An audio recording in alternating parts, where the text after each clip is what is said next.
ప్రియమైన సహోదరీ సహోదరులకు ప్రభువు పేరిట వందనాలు. మీకు మీ కుటుంబానికి యేసుక్రీస్తు యొద్ద నుండి దీవెనలు ఆశీర్వాదములు మెండుగా కలుగునుగాక. ఈరోజు యేసుక్రీస్తు యొద్ద నుండి మీకు బంగారు మాట, దేవుని వాగ్దానము. సామెతలు 8వ అధ్యాయము 35వ వచనము. నన్ను కనుగొనువాడు జీవమును కనుగొనును, యెహోవా కటాక్షము వానికి కలుగును. జ్ఞానం మాట్లాడుతుంది. జ్ఞానమును కనుగొన్నవారు దేవుణ్ణి కనుగొంటారు. దేవుణ్ణి కలిగి ఉన్నవారు జ్ఞానం కలిగి ఉంటారు. అసలు జ్ఞానం అంటే ఎవరు? జ్ఞానం అంటే ప్రభువు అయిన యేసుక్రీస్తు. దేవుణ్ణి కనుగొన్నవారు జీవమును కనుగొంటారు, అనగా బ్రతుకుటయు లేదా నిత్య జీవమును కనుగొంటారు. అప్పుడేం జరుగుతుంది? యెహోవా యొక్క కటాక్షము కలుగుతుంది. దేవుడే కటాక్షిస్తే ఇంక కావలసిందేంటి? దేవుడే దయ చూపిస్తే ఇంక కావలసిందేంటి? దేవుడే తోడుగా ఉన్నప్పుడు, దేవుడే దయ చూపించుచున్నప్పుడు, దేవుడే సహాయం చేయుచున్నప్పుడు ఇంక కావలసినది ఏమున్నది? ప్రియ సహోదరి సహోదరులారా, దేవుని కృప మెండుగా దొరుకుతుంది. అయితే మరి నీవు కనుగొన్నావా? దేవుణ్ణి కనుగొన్నావా? క్రీస్తుని కనుగొన్నావా? జ్ఞానమును కనుగొన్నావా? కనుగొనకపోతే జీవము లేదు, మరణమే. జీవము లేదు, దుఃఖమే.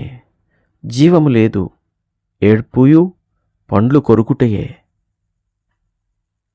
దేవుని ప్రియబిడ్డ, అవన్నీ నీకు కలగాలనేది దేవుని చిత్తం కాదు. నీవు సంతోషంగా ఉండాలి, సమాధానంగా ఉండాలి, వర్ధిల్లాలి. ఎక్కడున్నా ప్రభు కృప నీకు మెండుగా కలగాలి. దేవుడు నిన్ను దీవించాలని, ఆశీర్వదించాలని ఎంతగానో ఆశపడుతున్నాడు. ఏ ఒక్క మనిషి బాధను అనుభవించడం ప్రభు చిత్తం కాదు. నిన్ను దేవుడు దీవించాలనుకుంటున్నాడు, నిన్ను దేవుడు హెచ్చించాలనుకుంటున్నాడు, నిన్ను దేవుడు ఉన్నతమైన స్థితిలో నిలవబెట్టాలనుకుంటున్నాడు. ఎక్కడున్నా, అందులో ఎక్కడున్నా నీవు తలగానే ఉండాలని, ఏం చేస్తున్నా అందులో నీవు తలగా ఉండాలని ప్రభు కోరుకుంటున్నాడు. అంతకు మించి ఆశీర్వాదాలే నీ వద్దకు రావాలని ప్రభు కోరుకుంటున్నాడు. అయితే ప్రియ దేవుని బిడ్డ, కనుగొను, ప్రభువుని కనుగొను, దేవుణ్ణి కనుగొను. పరిగెత్తుతున్నావు, కాస్త నీ పరుగుని ఆపు, ప్రభు వైపుకు చూడు. అప్పుడు పరిగెత్తు, నీ పరుగు కడముట్టుతుంది. విజయము చూస్తావు, మేలు చూస్తావు, క్షేమము చూస్తావు. నీ అలసట, నీ బాధ, నీ దుఃఖం, నీ వేదన దేవుడు తీసేస్తాడు. శత్రువుల మధ్య జీవిస్తున్నావు, బంధకాలలో జీవిస్తున్నావు, ప్రభు వాటన్నిటి నుంచి విడిపిస్తాడు. నీ శత్రువు ఎంత బలం గలవాడైనా గుర్తుంచుకో, నీలో ఉన్నవాడు ఈ లోకంలో ఉన్నవానికంటే గొప్పవాడు. దేవునికి మహిమ కలుగునుగాక. ఫిలిప్పీలకు రాసిన పత్రిక 3వ అధ్యాయము 8వ వచనంలో, నిశ్చయముగా నా ప్రభువైన యేసుక్రీస్తును గూర్చిన అతి శ్రేష్టమైన జ్ఞానము నిమిత్తమై సమస్తమును నష్టముగా ఎంచుకొనుచున్నాను.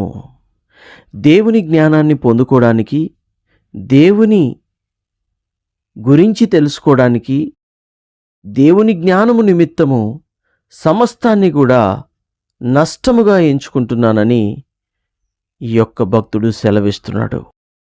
దేవునికి మహిమ కలుగునుగాక. దేవుని ప్రియబిడ్డ, ఎంతసేపు లోకంలో ఏవేవో కోరికలు, ఏవేవో ఆశలు, ఏవేవో ఆలోచనలు కలిగి ఎక్కడెక్కడికో వెళ్తున్నావు, ఏవేవో చేస్తున్నావు, ఏవేవో చూస్తున్నావు, ఏమో జరుగుతోంది. కానీ ప్రభువు వైపు ఎప్పుడు చూస్తావు? ప్రభువు మాట ఎప్పుడు వింటావు? ప్రభు చిత్తం ఎప్పుడు నెరవేరుస్తావు? ప్రభు కోసం ఎప్పుడు జీవిస్తావు?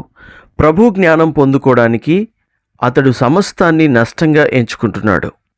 కొందరైతే ఎప్పుడు లోక సంబంధమైన ఆలోచనలే చేస్తూ లోక సంబంధంగానే జీవిస్తూ లోక సంబంధంగానే బ్రతుకుతూ ఉన్నారు. దేవుని జ్ఞానం ఎప్పుడు పొందుకుంటారు? దేవుడు ఏమిటో ఎప్పుడు తెలుసుకుంటారు? దేవుడి చిత్తం ఏమిటో ఎప్పుడు గుర్తెరుగుతారు? దేవుని ప్రియ బిడ్డ, దేవుని కోసము నీ సమయాన్ని నువ్వు ఇవ్వాలి. దేవుని కోసము నీ ధనమును నువ్వు ఇవ్వాలి. దేవుని కోసము నువ్వు ఆశగా ఆసక్తిగా ముందుండాలి. అప్పుడే దేవుని యొక్క జ్ఞానాన్ని నువ్వు పొందుకోగలుగుతావు. దేవుని యొక్క జ్ఞానాన్ని ఎందుకు పొందుకోవాలి? దేవుని యొక్క జ్ఞానం పొందుకుంటేనే నీవు జీవాన్ని కనుగొంటావు, లేదంటే జీవాన్ని కనుగొనలేవు. దేవునికి స్తోత్రము కలుగునుగాక. కాబట్టి ప్రియబిడ్డ, దేవుని జ్ఞానమును నీవు పొందుకోవాలని ప్రభు ఈరోజు నీతో మాట్లాడుతున్నాడు. దానికోసం నువ్వు సమస్తాన్ని అయినా సరే నష్టముగా ఎంచుకోగాని దేవుని జ్ఞానం మాత్రం నీవు పొందుకోవాలని దేవుని వాక్యం సెలవిస్తోంది. యోహాను సువార్త 3:36. కుమారుని యందు విశ్వాసము ఉంచువాడే నిత్యజీవము గలవాడు. కుమారునికి విధేయుడు కానివాడు జీవమును చూడడు గాని దేవుని ఉగ్రత వాని మీద నిలిచి ఉండును. చూసారా ప్రియబిడ్డలారా, దేవుని ఉగ్రత ఎవరి మీద ఉంటుంది? కుమారుని మాటకు విధేయత చూపించనివాడు. అంటే దేవుడు పరిశుద్ధంగా జీవించమంటాడు, మాట వినరే. దేవుడు సక్రమంగా జీవించమంటారు, కానీ అక్రమంగానే జీవించడానికి ఇష్టపడతారే. దేవుడు ఈ మార్గంలో నడుచుకోమంటాడు, కానీ ఇష్టం వచ్చిన మార్గంలోనే నడుచుకుంటారే. అందుకనే ఏమవుతుంది? ఉగ్రత వస్తుంది. అది దేవుని చిత్తమా? కానే కాదు. నీవు ఒకవేళ ఉగ్రత పాలైతే, ఎవరైనా ఉగ్రత పాలైతే దాన్ని చూసి దేవుడు సంతోషించేవాడు కాదు. నీ దేవుడు సంతోషించాలంటే నువ్వు ఆనందంగా ఉండాలి, నువ్వు సంతోషంగా ఉండాలి, నువ్వు దీర్ఘాయుష్ని పొందుకోవాలి, నీవు నిత్యజీవం పొందుకోవాలి. ఇదంతా జరగాలి అంటే నీవు ఆయన్ని కనుగొనాలి. ఆయన్ని కనుగొని ఆయన మాట విని ఆయన చెప్పినట్టుగా ఆయన చిత్తానుసారంగా వాక్యానుసారంగా నడుచుకుంటేనే నీవు ఆయన యొక్క కృపకు పాత్రునివగుతావు. దేవునికి స్తోత్రము, మహిమ కలుగునుగాక. దేవుని ప్రియ బిడ్డ, దేవుని ప్రియ కుమారుడా, కుమార్తె, ఈరోజు దేవుడు నీతో మాట్లాడుతున్నాడు. నీలో ఉన్న లోక సంబంధమైన విషయాలన్నీ ఈరోజే నువ్వు విడిచిపెట్టాలి. లేదా దేవుని ఉగ్రత వస్తే తట్టుకోలేవు. దేవుని ఉగ్రత నీకు రాకుండా ఉండునుగాక. దేవుని కృపను పొందుకొని దేవుడిచ్చే నిత్య జీవమును పొందుకొందువుగాక. దేవుని చిత్తము నీ జీవితంలో నెరవేరునుగాక.